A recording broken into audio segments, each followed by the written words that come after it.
This week in Jamaica Now. Tufton, the whole of them want to in a barrel and roll a sea. Christopher Tufton survives. Cabinet backs Health Minister amid island-wide protest by the opposition. We have very full confidence in Minister Tufton's ability to manage the portfolio. Twists and turns. Police hit with allegations of due process violations in the Slickianna murder case.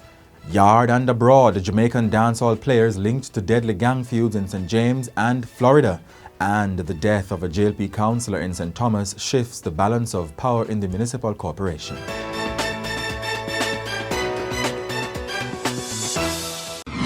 I'm Jovan Johnson, and this is Jamaica Now. Attorney-at-law Michelle Thomas, who's representing Roshane Patterson, the person of interest in the murder of social media influencer Anika Slickianna Townsend, is accusing the police of breaching due process. She claims her client was reportedly questioned on Wednesday and a statement recorded without her knowledge. Ms. Thomas also reported that her client was taken from his cell and transported to a guest house in Hanover by the police as part of their investigation.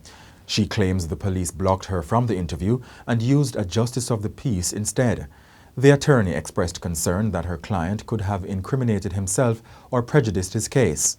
Now, Area 1 Police Commander Assistant Commissioner of Police, ACP Clifford Chambers, said on Thursday that he could not respond to Ms. Thomas's claim as he was not yet updated on that aspect of the investigation.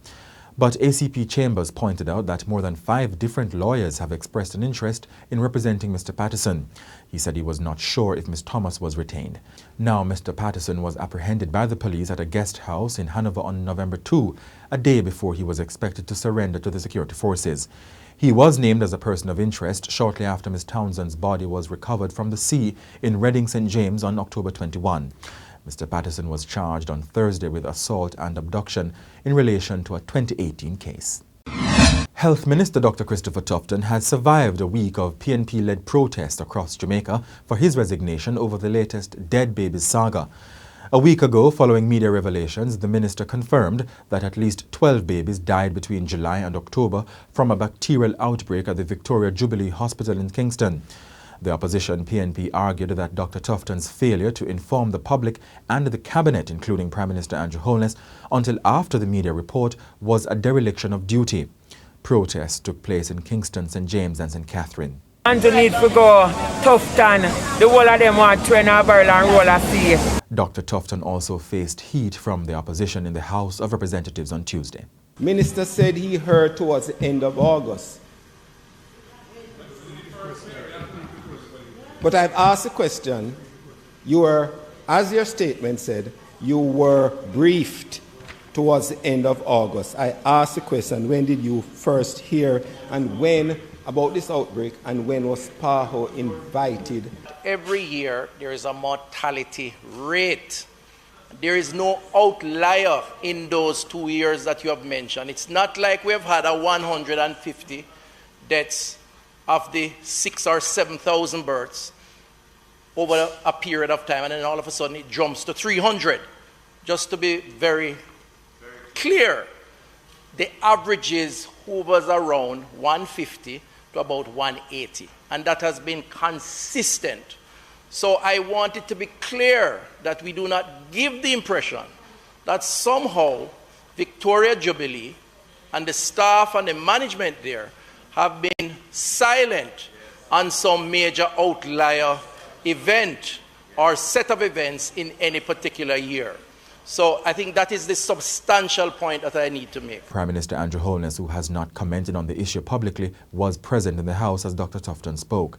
At a post-cabinet press briefing on November 2, Information Minister Robert Morgan said the cabinet reposed full confidence in Minister Tufton. Well, I think what is commendable about this situation is how the Ministry of Health and its staff managed the situation. If you compare it to previous, you would have seen an escalating of the incidents regarding babies not making it. What has happened here is that immediately as it was found out that there was a challenge, there was a cauterization. So in the first month you had about 7, second month you had about 2, then 1. So you saw a tapering off of the incidents.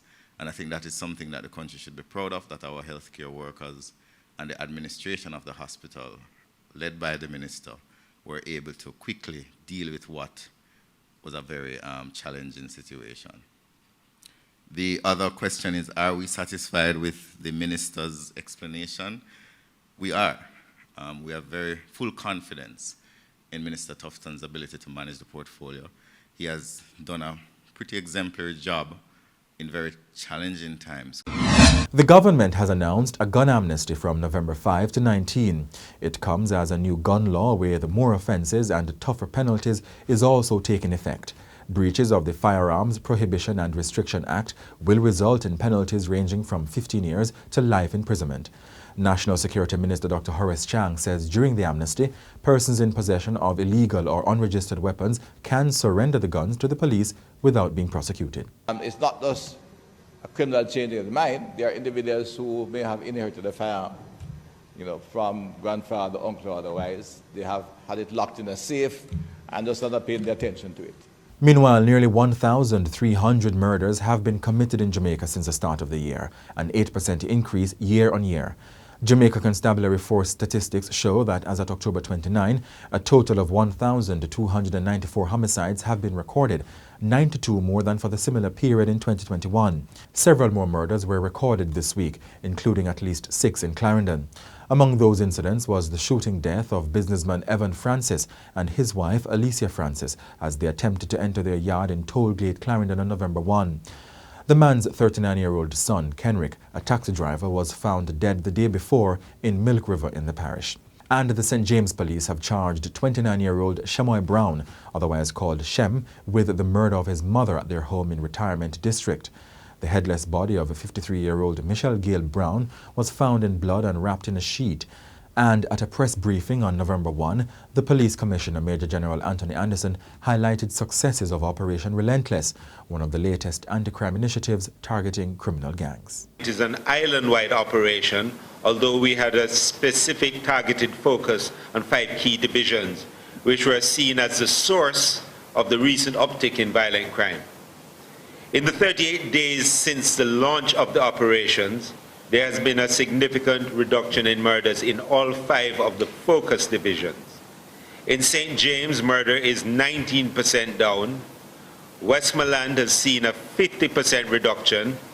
St. Andrews South is down by 36%, and St. Catherine North is 50% down. St. Catherine South is down by 44% when compared with the 38 days prior to us starting this intervention. Meanwhile, public outrage stirred again this week over how the authorities plan to clamp down on motorists with multiple unpaid tickets continuing to legally operate on the nation's roads. The concerns stemmed from an incident on Constant Spring Road in St. Andrew on November 1, in which a Toyota Coaster public passenger bus triggered an 8-vehicle collision during morning rush hour. Footage from a dashcam shows the bus crashing into a truck. Later that day, the Police Commissioner, Major General Anthony Anderson, revealed that the bus driver has 120 outstanding tickets for various traffic violations. Until when the police issue these tickets, it matters, we will continue to have these people doing all kinds of things on the road.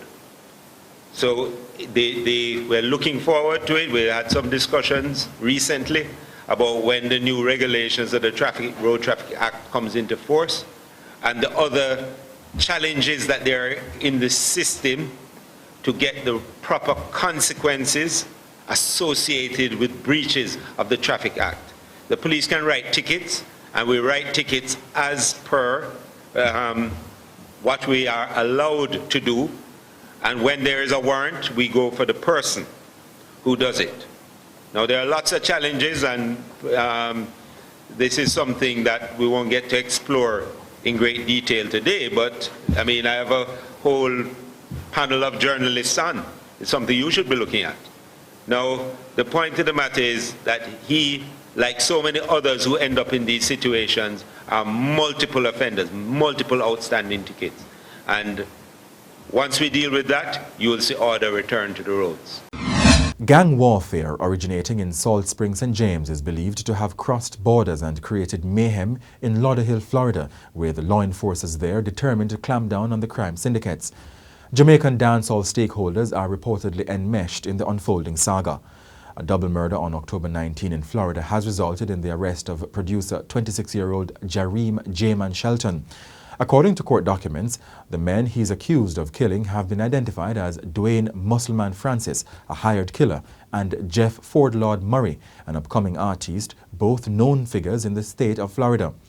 Mr. Shelton is reportedly affiliated with the infamous Busset Gang, which investigators say is sympathetic towards dancehall artist Andre Whitaker, more popularly known as Squash. Gangs originating in St. James are reportedly in a feud with another intra-parish gang, the Waltham Bad Breed, whose reputed leader is also on U.S. soil. U.S. authorities believe the alleged gangsters traveled to America by boat or by crossing its southern border with Mexico. Court records say the players are wanted for murder in Jamaica.